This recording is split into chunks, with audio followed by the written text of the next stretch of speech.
Things I wish I had known prior to my autistic kids turning 18, part 1.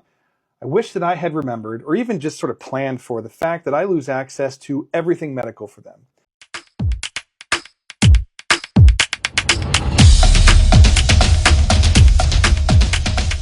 Hey special family, welcome back to another video. If you're new here, hi, I'm AutismMom, and on this channel we talk about autism and everything in between. Today we're doing another fair use reaction video. Let's take a look at the video. Things I wish I had known prior to my autistic kids turning 18, part 1. I wish that I had remembered, or even just sort of planned for, the fact that I lose access to everything medical for them. Now my kids are doing pretty well, but they still need help managing their healthcare and their mental health stuff and their medication stuff. And I'm used to doing that, right? But at midnight on their 18th birthday, they fell off of everything. And I no longer have access to be able to help them with it. And I get it, because there's HIPAA laws and it's privacy and they're adults. Totally get that. But I still need to be able to help them. And so there's usually 3 options. There's power of attorney, there's guardianship, and there is signed releases. Now with my 18-year-old, I'm probably going to go with signed releases because he doesn't need guardianship. Power of attorney, I think that's overkill too. But there's still a lull. There's a period of time where I won't have access because this paperwork has to go through and we have to get everything signed and turned in and everything. And so we're in a weird place because he's got medication changes that I'm supposed to be talking to the doctors about, and I can't, right? And he has a lot of anxiety, so he can't do that himself. So prepare ahead of time, guys. Get releases ready. Decide whether you're going to go with guardianship or power of attorney, and just get it ready and do it as soon as you can so that you can just kind of pick up and keep moving and you don't run into these roadblocks after they turn 18. So, you live, you learn. But learn from my mistakes, and might be a little bit easier for you. See you guys. See, I didn't even know that. This is the reason why I do videos like this, because I am still learning as a parent. So I had read somewhere that when your child turns 17 or 17 and a half, that you have to go to court to get one of these 3 things. So releases, power of attorney, or guardianship, in order to be able to keep making decisions for your child if your child can't make decisions on their own. Like Ramsey will always need somebody to make decisions for him because mentally he's not on that level. So I would have to go to court when he's 17 and not wait until he's 18. Because if you wait till they're 18, you can't make any decisions. You can't do nothing. So you need approval from the court to have that. And from what I've read, you start at 17 and a half. So by the time it goes through when he's 18, everything can still continue smoothly. Okay, let's take a look at what the difference is between guardianship and power of attorney, because I'm not really understanding it. So let's take a look how that explains what the differences are and what he uses. Let's take a look at the next video. What are the main differences between guardianship and power of attorney as it relates to our adult autistic kids, right? So guardianship is when you petition the courts and you have your child declared legally incompetent. I know that sucks, and there's a lot of emotional gymnastics that parents have to go through in order to kind of go down this path, because nobody wants to have to do this. But the reality is it's necessary a lot of times. Sometimes our kids were not able to make decisions for themselves before they were 18. And a lot of times those same kids can't make decisions for themselves after they're 18. And it allows parents to just be parents and continue doing that for them.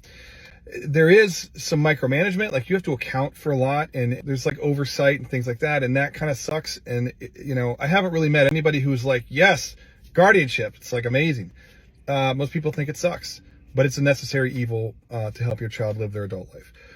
Power of attorney accomplishes a lot of the same things without kind of removing that autonomy from your child. So I've chosen the path of power of attorney with my oldest because it grants me the access to make decisions for him if I need to, and intervene when I need to, talk to doctors when I need to, and he grants it to me. He gives me permission to do that. It's legal documentation. You got to get it notarized and stuff like that, but it's a less invasive way of being able to help manage their lives, but it's not a good fit for everyone, right? So you have to decide what is best for your child and your situation and what you're best able to handle. So it's a great question. Great question. See ya. Now, it's not as easy as it sounds. It comes with a couple of rules and regulations, but at least you'll be able to help your child that can't help themselves. And if your child is a little more aware and can make certain decisions on their own, you might not need the whole guardianship or power of attorney, you can just do releases and stuff. But let's run to the comment section. The first commenter says, I'm power of attorney for medical, public assistance, and housing. It makes it easier. I was thinking that I might need that for Ramsey since he's nonverbal. He's on the level of a 6-year-old right now, so I'm thinking I might have to go that route. Somebody responded, how can I get power of attorney of my son? And then someone else responded, there is standard one-pager. I use, he notarized it. I use online notary for $25. I think I will be hiring a lawyer when that time comes, just to make sure that I don't make any mistakes.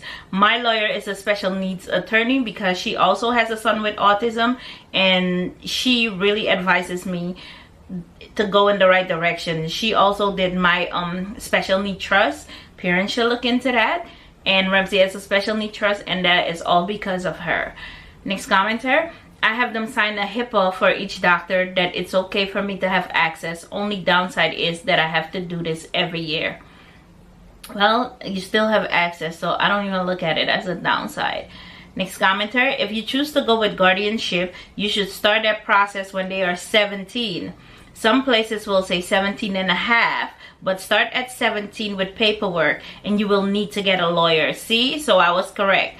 I'm gonna get a lawyer, and I'm going to start at 17 because I don't want anything to lapse in between. Next commenter, get power of attorney. My sister had a breakdown and no one knew where she was for a year. Huh? Whoa. Next commenter, there is a paper at the doctor that you and him can sign that states the doctor can talk to you about his medical care. My son is 18, about to be 19, and I still oversee his, and the doctor knows why it's needed. Next commenter, nope, medical durable power of attorney is the only right answer. It is not overkill. All parents need to have medical and general power of attorney active in place the day their kiddos turn 18, period. I'm loving these commenters because I am learning as we go. Next commenter, conservatorship is very important and requires hiring an attorney or paralegal. It is very important to start when they are about 17 and a half. So wait, there's conservatorship, power of attorney, and guardianship.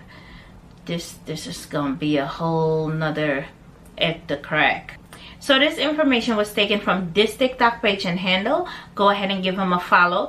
Let me know in the comment section below if you have a special needs child that's of age 18, and if you did conservatorship, power of attorney, or guardianship, and which one would you prefer, because I still need to figure this out and I'm a little bit confused already about it, and it's already overwhelming me just thinking about it. But let me know in the comment section below which one you have, and I'll catch you in the next one. Bye.